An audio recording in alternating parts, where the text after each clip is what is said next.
Good morning વિદ્યાર્થી મિત્રો, શ્રી કન્યા પ્રાથમિક વિદ્યાલય કાલાવડ ઈ લર્નિંગ સેશનમાં આપનું સ્વાગત છે। આજે આપણે ભણીશું વિષય વિજ્ઞાન ધોરણ 8 ચેપ્ટર નંબર 7 વનસ્પતિ અને પ્રાણીઓનું સંરક્ષણ। હવે આપણે ફર્સ્ટ લેક્ચરની અંદર શું જોયું એના વિશે જરીક રિવાઇઝ કરી લઈએ। તો ફર્સ્ટ લેક્ચરની અંદર આપણે વન નાબૂદી કોને કહેવામાં આવે છે એ જોયું, ત્યારબાદ વન નાબૂદી થવાના કારણો અને એના પરિણામો વિશે પણ અભ્યાસ કરેલો, ત્યારબાદ વન તેમજ વન્યજીવોનું સંરક્ષણ કેવી રીતે કરવામાં આવે છે તે જોયું, બરાબર। એની અંદર 3 ડેફિનેશન જોઈ કે રાષ્ટ્રીય ઉદ્યાન કોને કહેવામાં આવે છે, અભયારણ્ય કોને કહેવામાં આવે છે, તેમજ જીવાવરણ આરક્ષિત વિસ્તાર છે એ કોને કહેવામાં આવે છે। એ 3ની ડેફિનેશન આપણે જોઈ, જે તમારે યાદ રાખવાની છે, બરાબર। ત્યારબાદ નેક્સ્ટ ટોપિક છે જે જોયું આપણે કે જૈવ આરક્ષણ વિસ્તાર, બરાબર। એની અંદર આપણે જૈવ આરક્ષણ વિસ્તારની અંદર કઈ કઈ વસ્તુઓ છે આવેલી હોય છે, એની અંદર કઈ કઈ વનસ્પતિ અને પ્રાણી સૃષ્ટિ આવેલી હોય છે એના વિશે પણ અભ્યાસ કર્યો। ત્યારબાદ નેક્સ્ટ ટોપિક 7.5 જોયો કે વનસ્પતિ સૃષ્ટિ અને પ્રાણી સૃષ્ટિ। એની અંદર આપણે વનસ્પતિ સૃષ્ટિ અને પ્રાણી સૃષ્ટિની ડેફિનેશન જોઈ, ત્યારબાદ તેના ઉદાહરણો જોયા, રાઈટ, બરાબર। તો આજે આપણે નવો ટોપિક ભણીશું 7.6 સ્થાનિક જાતિઓ, બરાબર। તો કે સ્થાનિક જાતિઓ છે કોને કહેવામાં આવે છે, એની અંદર કઈ કયા પ્રાણીઓ અને કઈ કઈ વનસ્પતિ છે એનો છે સમાવેશ કરવામાં આવે છે, રાઈટ। તો ચલો જોઈએ તો કે વનસ્પતિઓ અને પ્રાણીઓની એવી જાતિઓ કે જે કોઈ એક જ ક્ષેત્રમાં વિશિષ્ટ રૂપે જોવા મળે છે તેને શું કહેવામાં આવે છે, તો કે સ્થાનિક જાતિ તરીકે ઓળખવામાં આવે છે, બરાબર। એટલે કે કોઈ પણ એવી વનસ્પતિ હોય કે પ્રાણી હોય જે કોઈ એક જ ક્ષેત્રની અંદર જોવા મળતી હોય એને છે એ વનસ્પતિ સૃષ્ટિ અને પ્રાણી સૃષ્ટિની સ્થાનિક જાતિ કહેવામાં આવે છે। તે અન્ય કોઈ વિસ્તારમાં પ્રાકૃતિક રૂપે જોવા મળતી નથી, બરાબર। એ એટલે કે આ જાતિ છે એ બીજા કોઈ વિસ્તારમાં છે એ જોવા મળતી નથી, બરાબર। કોઈ વિશિષ્ટ પ્રકારની વનસ્પતિઓ તેમજ પ્રાણીઓ કોઈ વિસ્તાર, રાજ્ય તથા દેશની સ્થાનિક જાતિ હોઈ શકે છે। ફોર એક્ઝામ્પલ, કોઈ પણ પ્રાણી છે, બરાબર, ઈ છે ઈ સ્પેસિફિક વિસ્તારની અંદર જોવા મળે છે। ફોર એક્ઝામ્પલ, સિંહ છે તો એ ગીરના જંગલોની અંદર જોવા મળે છે, તો એનો વસવાટ છે ગીરના જંગલોની આસપાસ હોય છે, બરાબર। તો એની આજુબાજુ છે એ ક્યાંય છે બીજી જગ્યાએ તમને સિંહ છે જોવા મળતા નથી। તો સૌ પ્રથમ જોઈએ કે પહેલી તથા બુજો શાંતિપૂર્વક ગાઢ જંગલમાં પ્રવેશ્યા, ત્યાં તેને એક વિશાળ ખિસકોલીને જોઈ અને તે આશ્ચર્યચકિત થઈ ગયા, રાઈટ। હવે બાજુની આકૃતિની અંદર છે તમે જોઈ શકો છો કે આ વિશાળ ખિસકોલી છે એક સ્થાનિક જાતિનું છે એ ઉદાહરણ છે। ખિસકોલીની પૂંછડી મોટી અને પીછાકાર હતી। તમે આકૃતિની અંદર ક્લિયર જોઈ શકો છો કે એની જે પૂંછડી છે એ એકદમ પીછાકાર છે અને લાંબી છે। જનરલી આપણે જે જોતા હોય, બરાબર, ખિસકોલી છે એ નાની હોય છે, એની પૂંછડી પણ નાની હોય છે, પણ આ છે એ અલગ છે, બરાબર। તેઓ તેના વિશે જાણવા ખૂબ જ ઉત્સુક હતા। તો માધવજીએ તેને જણાવ્યું કે તેને વિશાળ ખિસકોલી કહેવામાં આવે છે અને તે આ વિસ્તારની અંદર આવેલી એક સ્થાનિક જાતિ છે। હવે પહેલી અને બુજો પંચમઢી જેવા વરણ આરક્ષિત વિસ્તારની અંદર છે એ જે જંગલની અંદર ગયા હતા ત્યાં તેને આ વિશાળ ખિસકોલીને જોઈ કે આ ખિસકોલી તે વિસ્તારની સ્થાનિક જાતિ છે, રાઈટ। તો સ્થાનિક જાતિની અંદર પ્રાણીનું ઉદાહરણ છે એ ખિસકોલી છે, જે તમારે યાદ રાખવાનું છે।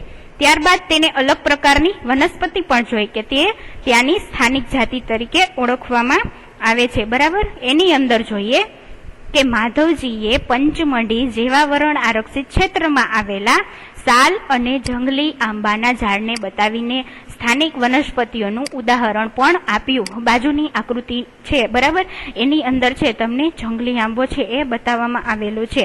આ છે જંગલી આંબાનું ઉદાહરણ છે, જે પંચમઢી જેવા વરણ આરક્ષિત ક્ષેત્રની સ્થાનિક વનસ્પતિનું ઉદાહરણ છે।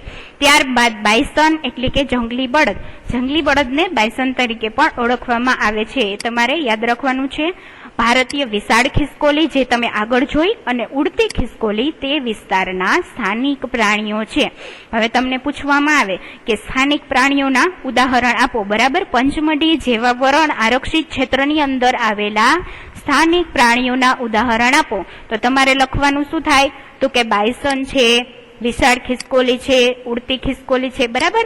એ બધા સ્થાનિક પ્રાણીઓના ઉદાહરણ છે। એવી જ રીતે જંગલી આંબો છે, બરાબર, અને સાલ છે એ એક પણ પ્રકારની એ પણ એક પ્રકારની શું છે તો કે વનસ્પતિ છે કે જે પંચમઢી જેવા વરણ આરક્ષિત ક્ષેત્રની સ્થાનિક વનસ્પતિનું ઉદાહરણ છે.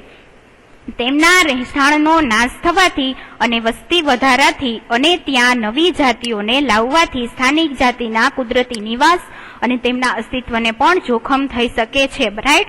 ફોર એક્ઝામ્પલ, જંગલની અંદર છે અલગ અલગ પ્રકારના છે પ્રાણીઓ રહે છે. બરાબર. હવે એની અંદર આપણે છે બીજા કોઈ પણ પ્રકારનો ત્યાં કુદરતી વસવાટ છે એને આપણે ખલેલ પહોંચાડીએ તો આ જાતિઓ છે એને જોખમ ઊભું થાય છે. બરાબર. કારણ કે એનો નાશ થવા લાગે છે. જાતિ એટલે કે સ્પીસીસ. જાતિને ઇંગ્લિશમાં સ્પીસીસ તરીકે પણ ઓળખવામાં આવે છે. તો જાતિ કોને કહેવામાં આવે છે તો કે જાતિ એ સજીવોની વસ્તીનો એવો સમૂહ છે કે જે એકબીજા સાથે આંતર પ્રજનન કરવા માટે સક્ષમ હોય છે. બરાબર. પ્રજનન વિશે તમને ખબર જ હશે કે પ્રજનન કોને કહેવામાં આવે છે. એટલે કે ફોર એક્ઝામ્પલ, નરજન્યુ અને માદાજન્યુઓનું જોડાણ થાય છે અને ફલનની પ્રક્રિયા થાય છે. એને આપણે શું કહીએ છીએ? પ્રજનન. અને પ્રજનનની પ્રક્રિયા થવાથી એક સંપૂર્ણ નવો સજીવ છે એ ઉત્પન્ન થાય છે. બરાબર. તેનો અર્થ એ છે કે એક જ જાતિના સભ્યો અન્ય જાતિઓ સિવાય માત્ર પોતાની જાતિના સભ્યો સાથે જ પ્રજનનક્ષમ સંતતિનું નિર્માણ કરી શકે છે. બરાબર. ફોર એક્ઝામ્પલ કે માદા છે અને નર છે મનુષ્યની અંદર. બરાબર. તો માદામાંથી અંડકોષ આવે અને નરમાંથી શુક્રકોષ આવે અને એ બંનેનું ફલન થાય અને એક ફલિતાંડનું નિર્માણ થાય છે. બરાબર. એ ત્યારબાદ ફલિતાંડ છે એ વિભાજનની પ્રક્રિયા દ્વારા અલગ અલગ કોષોમાં ડિવાઈડ થાય છે અને એક સંપૂર્ણ સજીવ છે એ નિર્માણ પામે છે. તો હવે મનુષ્યની અંદર પ્રજનનની પ્રક્રિયા થાય તો નર અને માદા બંને પ્રજનન પ્રક્રિયામાંથી પસાર થાય તો તેમાંથી જે બને છે સંપૂર્ણ શું બને છે તો એ જેનો જન્મ થાય છે એ શું હોય છે તો કે એક માનવ જ હોય છે. બરાબર. તે બાળક સ્વરૂપે જન્મ લે છે. બરાબર. એવી જ રીતે એક જ જાતિના સભ્યો છે પોતાની જ જાતિ સાથે પ્રજનન કરી શકે છે. બીજી કોઈ પણ જાતિ સાથે છે એ પ્રજનન કરી શકતું નથી. એને શું કહેવામાં આવે છે તો કે જાતિ. બરાબર. અને એ જ જાતિના સભ્યો સામાન્ય લક્ષણો ધરાવે છે. ફોર એક્ઝામ્પલ, આપણે મનુષ્યની અંદર પ્રજનનની વાત કરી. બરાબર. કે નર અને માદા જન્યુઓનું જોડાણ થઈને એક નવા સજીવનું નિર્માણ થાય છે અને એ સજીવ છે એ પોતાના નર અને માદા જે કોષ આવેલા હોય છે એના જેવા જ લક્ષણો ધરાવે છે. બરાબર. એટલે કે એની જે સંતતિ છે એ પણ એના માતા પિતા જેવા જ લક્ષણો ધરાવે છે. આપણે છે એ અમુક ટકા છે આપણા માતા જેવા અથવા અમુક ટકા આપણા પિતા જેવા લક્ષણો છે એ ધરાવતા હોઈએ છીએ. બરાબર. એવી જ રીતે એક જ જાતિના સજીવો છે એ પોતાની જાતિ સાથે પ્રજનન કરી શકે છે અને એમાંથી ઉત્પન્ન થતા જાતિના સભ્યો સામાન્ય રીતે એક જ પ્રકારના લક્ષણો ધરાવે છે. બરાબર. તો આ થઈ વનસ્પતિની જાતિની ચર્ચા. ત્યારબાદ જોઈએ પ્રવૃત્તિ નંબર 7.6. એની અંદર શું કરવાનું છે તો કે તમે જે વિસ્તારમાં વસવાટ કરો છો તે વિસ્તારની સ્થાનિક વનસ્પતિઓ અને પ્રાણીઓની જાણકારી મેળવો. હવે આપણે આગળની સ્લાઇડની અંદર જોયું કે સ્થાનિક વનસ્પતિ કઈ છે તો કે સાલ છે, શાક છે, જંગલી આંબો છે. બરાબર. એવી જ રીતે આપણે પ્રાણીઓની અંદર પણ જોયું કે બાયસન છે, ઉડતી ખિસકોલી છે. એ બધા છે એ સ્થાનિક વનસ્પતિ અને સ્થાનિક પ્રાણીઓના ઉદાહરણ છે. આ પ્રવૃત્તિની અંદર તમારે તમારી આસપાસના વિસ્તારમાં જે સ્થાનિક જાતિઓ છે વનસ્પતિ અને પ્રાણીઓની એના વિશે તમારે છે એ લખવાનું રહેશે. બરાબર. ત્યારબાદ જોઈએ નવો ટોપિક 7.7 વન્ય પ્રાણી અભયારણ્ય. તો અભયારણ્ય છે એ કોને કહેવામાં આવે છે તો આપણે ફર્સ્ટ લેક્ચરની અંદર છે અભયારણ્યની ડેફિનેશન જોઈ ગયા. બરાબર. જે તમને 1 માર્ક્સની અંદર છે એ પૂછાઈ શકે છે. તો કે આરક્ષિત જંગલોની જેમ કેટલાક એવા વિસ્તાર છે કે જ્યાં વન્ય પ્રાણીઓ સુરક્ષિત તેમજ સંરક્ષિત રહે છે તેને શું કહેવામાં આવે છે તો કે અભયારણ્ય કહેવામાં આવે છે. જેની અંદર વનસ્પતિ અને પ્રાણીઓ છે એને કોઈ પણ પ્રકારનું છે એ નુકસાન થતું નથી અને એ છે એ વિસ્તારની અંદર છે એ સુરક્ષિત રહે એને શું કહેવામાં આવે છે વન્ય પ્રાણી અભયારણ્ય. અભયારણ્ય એ જગ્યા છે કે જેની અંદર પ્રાણીઓનો શિકાર કરવાની અને તેને પકડવા અથવા કેદ માટે સંપૂર્ણપણે પ્રતિબંધ હોય છે. બરાબર. તો અભયારણ્યની અંદર છે પ્રાણીઓનો શિકાર કરવો અને એને કેદ કરવા ઉપર પ્રતિબંધ હોય છે. બરાબર. કેટલાક મહત્વપૂર્ણ સંકટમાં મુકાયેલા જંગલી પ્રાણીઓ અભયારણ્યની અંદર રહે છે. બરાબર. તમે આકૃતિની અંદર જોઈ શકો છો કે ગેંડો છે. બરાબર. એવી જ રીતે અજગર છે, પછી મગર છે, એની પણ અલગ અલગ જાતિઓ છે. ત્યારબાદ જંગલી બિલાડી છે, પછી સાબર છે, સાબરની અંદર પણ અલગ અલગ પ્રકારના હોય છે, બરાબર. તો ઈ તમે છે એ જોઈ શકો છો કે જે છે એ અભયારણ્યની અંદર છે એ રહેલા હોય છે. એ અફસોસની વાત છે કે સંરક્ષિત જંગલો પણ વન્ય પ્રાણીઓ માટે સુરક્ષિત નથી, કારણ કે તેની આસપાસના ક્ષેત્રમાં રહેવાવાળા લોકો તેનો અતિ ઉપયોગ કરીને તેને નષ્ટ કરી દે છે. એટલે કે તમે બાજુની આકૃતિની અંદર જોઈ શકો છો કે સાબર છે, બરાબર. એવી જ રીતે કાળિયાર હરણ છે, જંગલી બિલાડી છે, મગર છે, એની અંદર અલગ અલગ પ્રકારની છે જાતિઓ આવેલી હોય છે, જે છે એ આજે પણ અભયારણ્યની અંદર સુરક્ષિત નથી. એનું કારણ શું છે? તો આ છે તમે એની અંદર લખી શકો, કારણ કે તેની આસપાસના ક્ષેત્રમાં રહેવાવાળા લોકો એનો અતિ ઉપયોગ કરીને એ જાતિઓને છે એ નષ્ટ કરી દે છે. તો આ ટોપિકની અંદર તમારે આપેલી ડેફિનેશન છે કે વન્ય પ્રાણી અભયારણ્ય કોને કહેવામાં આવે છે એ યાદ રાખવાનું છે. એની ત્યારબાદ તમારે અલગ અલગ પ્રકારના છે ઉદાહરણ છે વન્ય પ્રાણીના, બરાબર, એ પણ તમારે યાદ રાખવાના છે. તો આ થઈ વન્ય પ્રાણી અભયારણ્યની વાત. ત્યારબાદ આપણે જોઈએ એક પ્રવૃત્તિ કરવાની છે, બરાબર. તો કે બાળકોને તેમની પ્રાણી સંગ્રહાલયની મુલાકાત યાદ કરાવવામાં આવે છે. તેઓ યાદ કરે છે, બરાબર, કે પ્રાણી સંગ્રહાલયમાં પણ એવું સ્થાન છે કે જ્યાં પ્રાણીઓને રક્ષણ મળે છે. તો તમને પ્રશ્ન થાય, બરાબર, કે તમે બધા છે પ્રાણી સંગ્રહાલયની મુલાકાતે તો ક્યારેક ગયા જ હશો, બરાબર. એની અંદર તમને અલગ અલગ પ્રકારના પ્રાણીઓ અને પક્ષીઓ છે પાંજરાની અંદર છે એ કેદ કરેલા જોવા મળે છે. તો આવું શા માટે કરવામાં આવે છે? તો આપણો બુઝો છે એને એક પ્રશ્ન થાય. આપણે આગળ જ વન્ય પ્રાણી અભયારણ્ય વિશે વાત કરી ગયા, બરાબર, અને આ છે પ્રાણી સંગ્રહાલય વિશે વાત છે. તો બુઝોને પ્રશ્ન થાય છે કે પ્રાણી સંગ્રહાલય અને અભયારણ્ય છે એ બંનેમાં શું તફાવત છે? હવે તફાવત શું છે એ જોવા માટે આપણે છે પ્રવૃત્તિ નંબર 7.7 છે એ તમારે તમારી જાતે કરવાની છે. એની અંદર તમારે શું શું કરવાનું છે? તો કે નજીકના પ્રાણી સંગ્રહાલયની મુલાકાત યાદ કરો, બરાબર.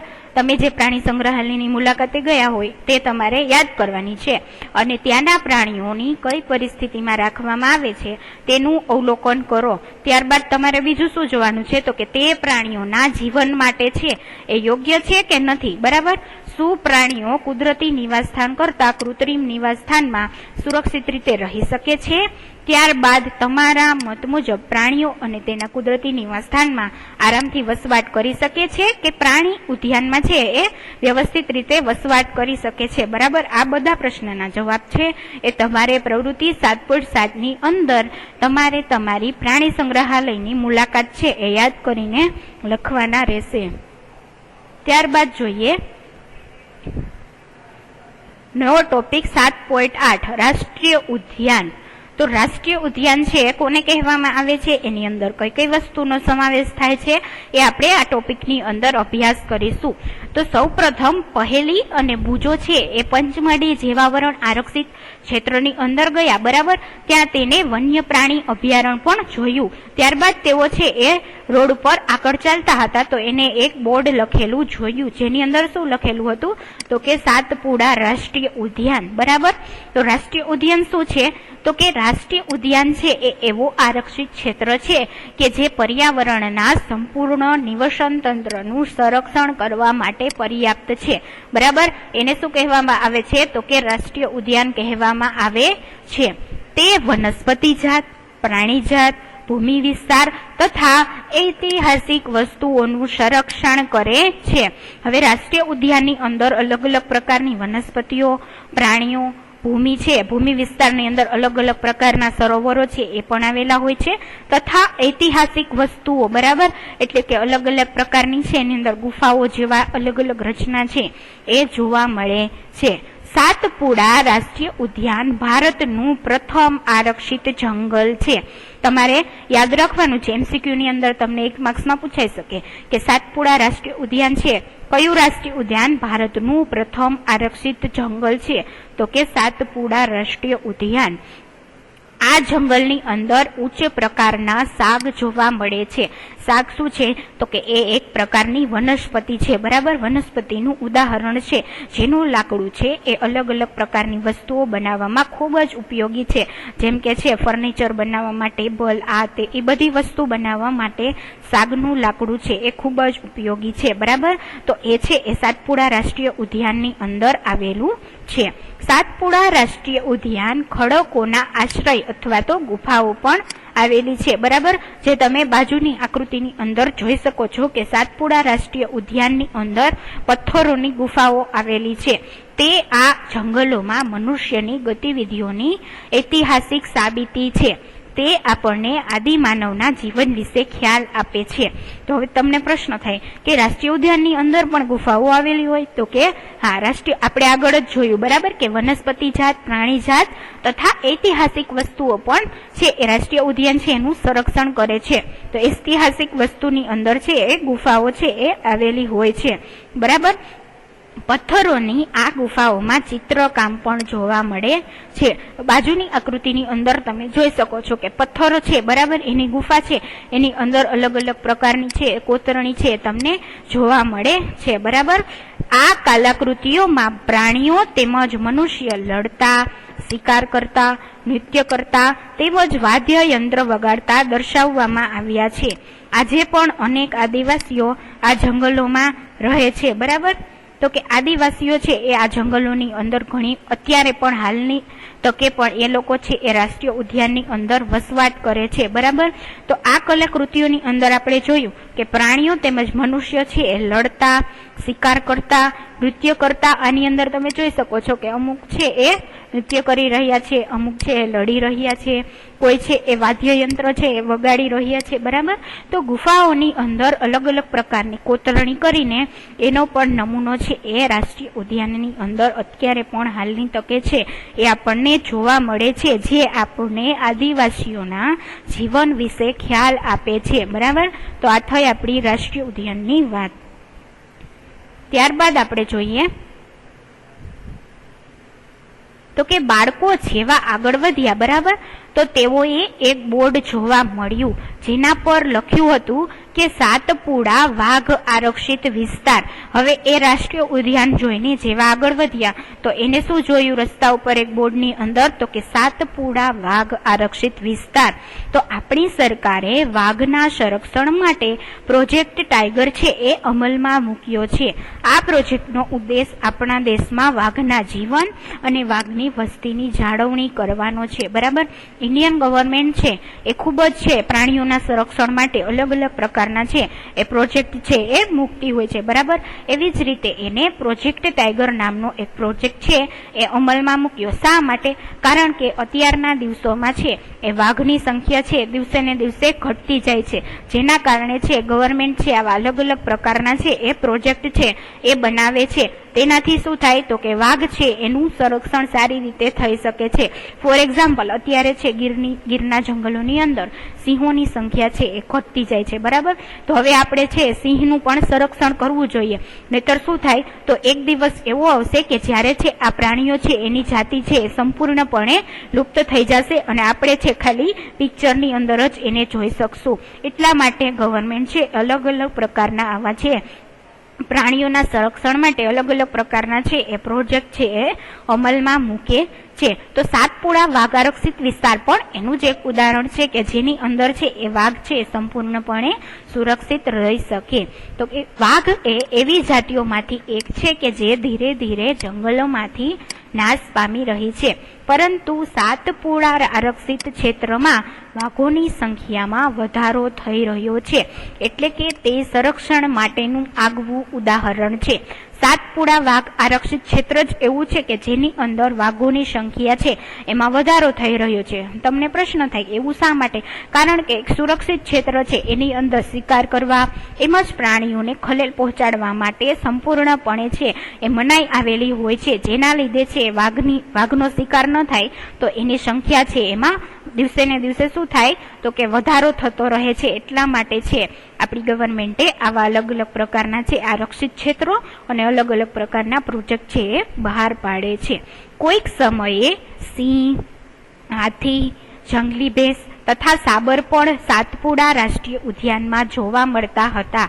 બાજુની આકૃતિની અંદર તમે જોઈ શકો છો કે જે પેલું પિક્ચર છે એ છે જંગલી ભેંસ કે જે સાતપુડા રાષ્ટ્રીય ઉદ્યાનની અંદર પહેલા જોવા મળતા હતા. ત્યારબાદ તમે જોઈ શકો છો કે સાબર છે, બરાબર, એ પણ સાતપુડા રાષ્ટ્રીય ઉદ્યાનની અંદર છે.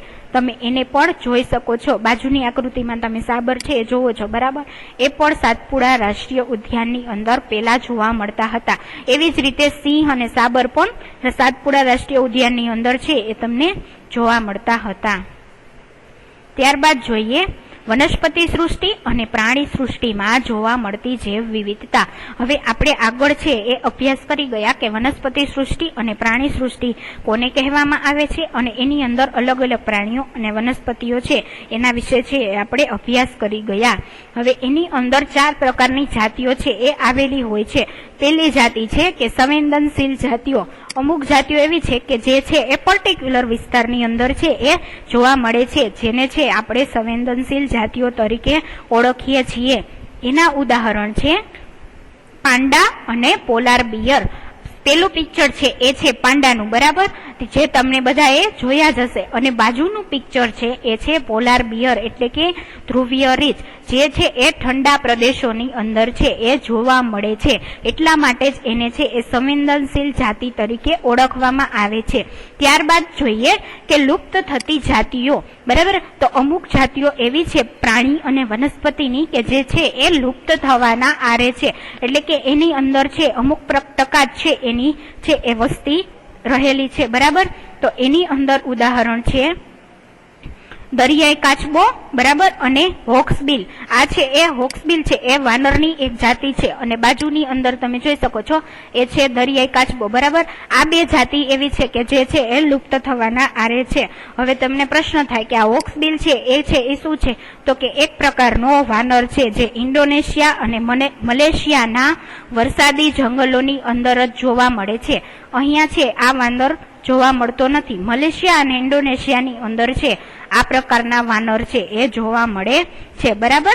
ત્યારબાદ ત્રીજું જોઈએ કે લુપ્ત થયેલ જાતિઓ, કે જે જાતિઓ છે એનું અત્યારે છે પૃથ્વી ઉપર અસ્તિત્વ જ નથી, એને શું કહેવામાં આવે છે કે લુપ્ત થયેલ જાતિઓ, બરાબર.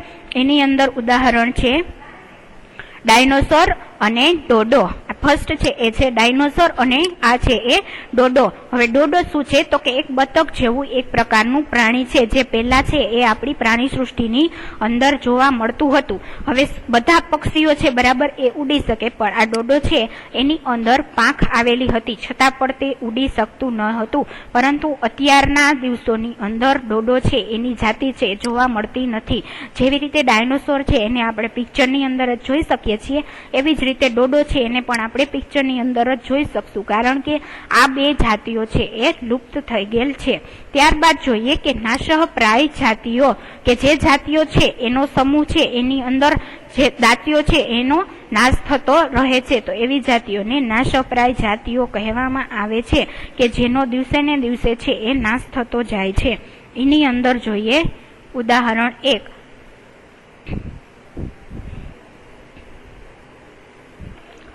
બ્લુ વેલ, બરાબર. આ પેલું પિક્ચર છે એ છે બ્લુ વેલ અને બીજું પિક્ચર છે એ શું છે? તો કે ચિમ્પાન્જી, જે છે એ જાતિઓ છે એ નાશ થવાના આરે છે, બરાબર. આને છે એ આપણે ચિમ્પાન્જી અથવા તો બોનોબો તરીકે પણ ઓળખીએ છીએ. શું? બોનોબો. ચિમ્પાન્જી અથવા તો બોનોબો તરીકે છે આને આપણે ઓળખીએ છીએ, બરાબર. તો આ થઈ વનસ્પતિ સૃષ્ટિ અને પ્રાણી સૃષ્ટિમાં જોવા મળતી જૈવ વિવિધતા. ત્યારબાદ જોઈએ કે શું માત્ર મોટા પ્રાણીઓને જ લુપ્ત થવાનો ખતરો છે? તો કે ના, એવું નથી, બરાબર. આપણી પહેલી છે એને પ્રશ્ન થાય છે કે શું ખાલી મોટા પ્રાણીઓ છે એ જ લુપ્ત થાય છે? તો કે એવું નથી. માધવજી છે એ પહેલીને જણાવે છે કે નાના પ્રાણીઓને મોટા પ્રાણીઓ કરતા લુપ્ત થવાનો ભય છે એ ઘણો વધારે હોય છે. ક્યારેક આપણે સાપ, દેડકા, ગરોળી, ચામાચીડિયું અને ઘુવડને નિર્દયતાથી મારી નાખીએ છીએ અને નિવસન તંત્રમાં તેમના મહત્વ વિશે વિચારતા પણ નથી. બરાબર, ક્યારેક છે સાપ નીકળતો હોય તો આપણે છે એને મારી નાખતા હોઈએ છીએ. આપણે એવું વિચારીએ કે સાપ છે તો ઘણા બધા છે, બરાબર, પૃથ્વીની અંદર, પરંતુ નિવસન તંત્રની અંદર પણ એનો છે કંઈક ને કંઈક જગ્યાએ ઉપયોગ થતો હોય છે. એટલા માટે છે આપણે નાના પ્રાણીઓને પણ મારવા નહીં. તેઓને મારીને આપણે આપણી જાતને નુકસાન પહોંચાડીએ છીએ. ભલે તે કદમાં નાના હોય, પરંતુ નિવસન તંત્રમાં તેઓને યોગદાનને નજરઅંદાજ છે આપણે ન કરી શકીએ, કારણ કે દરેક પ્રાણી છે એ અલગ અલગ પ્રકારની છે વિશિષ્ટતા છે એ ધરાવે છે. બરાબર, તો નિવસન તંત્રની અંદર નાનાથી માંડીને મોટા પ્રાણી, બરાબર, કીડીથી માંડીને હાથી સુધીના દરેક પ્રાણીઓ છે એનું કંઈક ને કંઈક છે એ યોગદાન હોય છે. એટલા માટે આપણે છે નાના પ્રાણીઓને પણ મારવા ન જોઈએ. તે આહાર ઝાડ અને આહાર શૃંખલાનો જ એક ભાગ છે, જેના વિશે તમે આગળ છે એ અભ્યાસ કરી ચૂક્યા છો કે આહાર ઝાડની અંદર અલગ અલગ પ્રકારના પ્રાણીઓ છે એનો સમાવેશ થાય છે, જે નિવસન તંત્રને સાચવી રાખવામાં મદદરૂપ થાય છે. એટલા માટે આપણે નાના પ્રાણીઓને પણ મારવા ન જોઈએ. કોઈ પણ વિસ્તારની બધી વનસ્પતિઓ, પ્રાણીઓ તેમજ સૂક્ષ્મ જીવ અને અજૈવ ઘટકો જેવા કે વાતાવરણ, ભૂમિ, નદીના મુખ, ત્રિકોણ પ્રદેશ વગેરે સંયુક્ત સ્વરૂપે ભેગા મળીને નિવસન તંત્રનું નિર્માણ કરે છે. બરાબર, એટલા માટે છે આપણે છે નાના પ્રાણીઓને પણ મારવા જોઈએ નહીં. ત્યારબાદ આપણે જોશું નવો ટોપિક 7.9 રેડ ડેટા બુક. બરાબર, તો હવે આપણી પહેલી છે એને પ્રશ્ન થાય છે કે દરેક પ્રાણીઓ છે એની જાતિ છે એ લુપ્ત થતી જાય છે અલગ અલગ પ્રકારની. બરાબર, તો એ બધા પ્રાણીઓ છે એનો કોઈ રેકોર્ડ હશે કે નહીં? બરાબર, તો માધવજી છે એ પહેલીને જણાવે છે. હવે આપણે જોયું કે પહેલીને આશ્ચર્ય થાય છે કે આ બધી નાશપ્રાય જાતિઓનો કોઈ રેકોર્ડ હશે પણ ખરો કે નહીં. બરાબર, કે અમુક જાતિઓ છે જે લુપ્ત થઈ ગઈ છે. ફોર એક્ઝામ્પલ આપણે જોયું કે છે ડાયનોસોર છે, ડોડો છે, બરાબર, એનો કોઈ રેકોર્ડ હશે કે નહીં? તો પ્રોફેસર બાળકોને રેડ ડેટા બુક વિશે ટૂંકમાં સમજાવે છે. તો રેડ ડેટા બુક શું છે? તો કે જણાવે છે કે રેડ ડેટા બુક એ એવું પુસ્તક છે જેમાં બધી નાશપ્રાય જાતિઓનો રેકોર્ડ છે એ રાખવામાં આવે છે. વનસ્પતિઓ, પ્રાણીઓ અને અન્ય જાતિઓ માટે અલગ અલગ પ્રકારની છે રેડ ડેટા બુક હોય છે. બાજુની આકૃતિની અંદર તમે જોઈ શકો છો કે અમુક છે વનસ્પતિઓની રેડ ડેટા બુક હોય છે, એવી જ રીતે પ્રાણીઓની પણ રેડ ડેટા બુક હોય છે. હવે રેડ ડેટા બુક વિશે તમારે વધારે જાણકારી જોતી હોય તો તમે કોમ્પ્યુટરની અંદર આ વેબસાઇટ છે એના દ્વારા છે એ સર્ચ કરી શકો છો. બરાબર, તો આ થઈ રેડ ડેટા બુક વિશેની વાત. ત્યારબાદ આપણે જોઈએ ટોપિક નંબર 7.10 સ્થળાંતરણ. સ્થળાંતરણ કોને કહેવામાં આવે છે? તો કે પહેલી અને બુજો ગાઢ જંગલમાં પ્રવેશ્યા. તેઓ તવા સરોવર નજીક થોડા સમય માટે આરામ કરવા બેઠા. તો પહેલીએ નદીની નજીક કેટલાક પક્ષીઓ જોયા. તો માધવજી જણાવે છે કે તે સ્થળાંતરણ કરનારા પક્ષીઓ છે. બરાબર, તે પક્ષી દુનિયાના અન્ય વિસ્તારમાંથી ઉડીને અહીં આવે છે. બરાબર, તો સ્થળાંતરણ કરનારા પક્ષીઓ કોને કહેવામાં આવે છે? તો કે એ છે એનો વસવાટ છે અલગ અલગ જગ્યાએ હોય છે, પરંતુ તે છે એ સ્થળાંતરણ કરીને બીજા વિસ્તારની અંદર છે એ ઉડીને આવે છે. વાતાવરણીય બદલાવના કારણે સ્થળાંતરણ કરનારા પક્ષીઓ અથવા તો પ્રવાસી પક્ષીઓ પ્રત્યેક વર્ષે દૂર દૂરના વિસ્તારોમાંથી એક ચોક્કસ સમયે ઉડીને આવે છે. તે અહીં ઈંડા મૂકવા આવે છે, કારણ કે અતિશય ઠંડી હોવાના લીધે તેમના મૂળ નિવાસ સ્થાન તે સમયે રહેવા માટે યોગ્ય હોતા નથી. એટલા માટે છે સ્થળાંતરણ કરનારા પક્ષીઓ છે એ બરાબર અલગ અલગ એરિયાની અંદર આવે છે. એવા પક્ષીઓ કે જે ઉડીને દૂરના અંતરની લાંબી યાત્રા કરે છે તેને સ્થળાંતરિત કરનારા પક્ષીઓ અથવા તો પ્રવાસી પક્ષીઓ છે એ કહેવામાં આવે છે. તો સ્થળાંતરણ કરનારા પક્ષીઓની આ શું થઈ ડેફિનેશન. હવે એના ઉદાહરણ જોઈએ તો કે ફ્લેમિંગો છે, સારસ છે, સાઇબેરિયન ક્રેન છે, એ અલગ અલગ પ્રકારના પક્ષીઓ છે કે જે સ્થળાંતરણ કરીને આપણા જે વિસ્તાર છે, ફોર એક્ઝામ્પલ રાજસ્થાનની અંદર સરોવર આવેલું છે, ત્યાં પણ આવે છે. ફ્લેમિંગો છે એ ત્યાં જોવા મળે છે. તો એ બધા શિયાળાની અંદર છે એ આપણા આ વિસ્તારની અંદર આવે છે, કારણ કે તે જે વિસ્તારમાં વસવાટ કરે છે ત્યાંનું ટેમ્પરેચર છે એકદમ હાઈ હોય છે, તે ખૂબ ઠંડી હોવાના લીધે એ છે એ આપણા વિસ્તારની અંદર છે એ સ્થળાંતરણ કરે છે. બરાબર, ત્યારબાદ નવો ટોપિક જોઈએ, કાગળનું રિસાયકલિંગ. તો પ્રોફેસર અહેમદ બાળકોનું ધ્યાન વન નાબૂદીના એક અન્ય કારણ તરફ દોર્યું. તેણે જણાવ્યું કે 1 ટન કાગળ પ્રાપ્ત કરવા માટે પૂર્ણ વિકસિત 17 વૃક્ષોને કાપવામાં આવે છે. આથી આપણે કાગળની બચત કરવી જોઈએ. બરાબર. તો પ્રોફેસર અહેમદ છે એ પહેલી અને બુઝોને જણાવે છે કે 1 ટન કાગળ મેળવવા માટે આપણે 17 વૃક્ષોને કાપવા પડે છે. આથી આપણે વૃક્ષોનું છે એ સંરક્ષણ કરવું જોઈએ. આપણે ઉપયોગ માટે કાગળને 5 થી 7 વખત રિસાયકલ કરી શકીએ છીએ. જો કોઈ વિદ્યાર્થી એક દિવસમાં માત્ર એક જ કાગળની બચત કરે તો આપણે 1 વર્ષમાં અનેક વૃક્ષોને બચાવી શકીએ. આપણે કાગળનો બચાવ કરવો જોઈએ તેમજ તેનો પુનઃ ઉપયોગ અથવા તો રિસાયકલિંગ પણ કરવું જોઈએ. બરાબર. કારણ કે આપણે છે દિવસે ને દિવસે કાગળનો વધારે ઉપયોગ કરતા જઈએ. બરાબર. તો વધારે પ્રમાણમાં કાગળનું ઉત્પાદન કરવા માટે આપણે છે વધારે પ્રમાણમાં વૃક્ષો છે એને કાપવા જોઈએ. જેનાથી શું થશે કે આપણું છે અર્થતંત્ર છે એમાં ખલેલ પહોંચશે અને વૃક્ષો કપાવાથી અલગ અલગ પ્રકારની છે એ હોનારત છે એ આવશે. ફોર એક્ઝામ્પલ ગ્લોબલ વોર્મિંગ થશે, જેના લીધે પૂર છે, દુષ્કાળ છે, બરાબર, જમીનનું ધોવાણ, એ બધી છે એ પ્રવૃત્તિઓ થશે. તેની મદદથી આપણે માત્ર વૃક્ષોને જ બચાવીશું એવું નથી, પરંતુ કાગળ ઉત્પાદનમાં ઉપયોગમાં લેવાતા પાણી તેમજ ઉર્જાની પણ આપણે છે એ બચત કરીશું. એટલા માટે છે આપણે કાગળનો છે એ બચાવ કરવો જોઈએ. તેની સાથે સાથે કાગળ ઉત્પાદનમાં ઉપયોગમાં લેવાતા હાનિકારક રસાયણોમાં પણ છે આપણે ઘટાડો કરી શકીશું. એટલા માટે છે આપણે કાગળનું છે એ રિસાયકલિંગ કરવું જોઈએ. બરાબર. બાજુની આકૃતિની અંદર છે તમને ખાલી મેં જસ્ટ તમારી ઇન્ફોર્મેશન માટે બતાવેલું છે કાગળનું રિસાયકલિંગ છે એ કેવી રીતે કરવામાં આવે છે. ત્યારબાદ આપણો છેલ્લો ટોપિક જોઈએ આ ચેપ્ટરનો 7.12 પુનઃ વનીકરણ. એની અંદર છે તમારે શું જોવાનું છે તો કે પુનઃ વનીકરણ છે શું છે તો કે પુનઃ વનીકરણનો ઉદ્દેશ કાપવામાં આવેલા વૃક્ષોની ઘટ પૂરી કરવા, નવા વૃક્ષોની રોપણી કરવાનો છે. બરાબર. આપણે વર્ષ દરમિયાન કેટલા બધા વૃક્ષો છે એનો આપણે છે એ નાશ કરી શકીએ છીએ. તો પુનઃ વનીકરણનો ઉદ્દેશ શું છે તો કે નાશ કરેલા વૃક્ષોની જગ્યાએ નવા વૃક્ષો ઉગાડવા. રોપવામાં આવેલ વૃક્ષો સામાન્યતઃ એ જ જાતિના હોય છે જે તે જંગલમાં જોવા મળે છે. આપણે ઓછામાં ઓછા એટલા તો વૃક્ષો ઉછેરવા જ જોઈએ જેટલા આપણે કાપીએ છીએ. ત્યારે જ છે આપણે છે એ પૃથ્વી ઉપર આવેલા અર્થતંત્ર છે, બરાબર, એનું છે એ રક્ષણ કરી શકીશું. કુદરતી રીતે પુનઃ વનીકરણ થઈ શકે છે જો આપણે તે વિસ્તારને ખલેલ પહોંચાડી શક્યા વગર રહેવા દઈએ તો તે સ્વયં પુનઃ પ્રસ્થાપિત થઈ શકે છે. કુદરતી વનીકરણમાં માનવીની છે એ કોઈ પણ પ્રકારની ભૂમિકા છે એ રહેતી નથી. અત્યાર સુધી આપણે જંગલોમાં ઘણું નુકસાન કરી ચૂક્યા છીએ. જો આપણે આપણી આવનારી પેઢી માટે હરિયાળી સંપત્તિ બનાવી રાખવી હશે તો વધારેમાં વધારે છે એ વૃક્ષારોપણ છે એ જ માત્ર એક છે એ વિકલ્પ છે. બરાબર.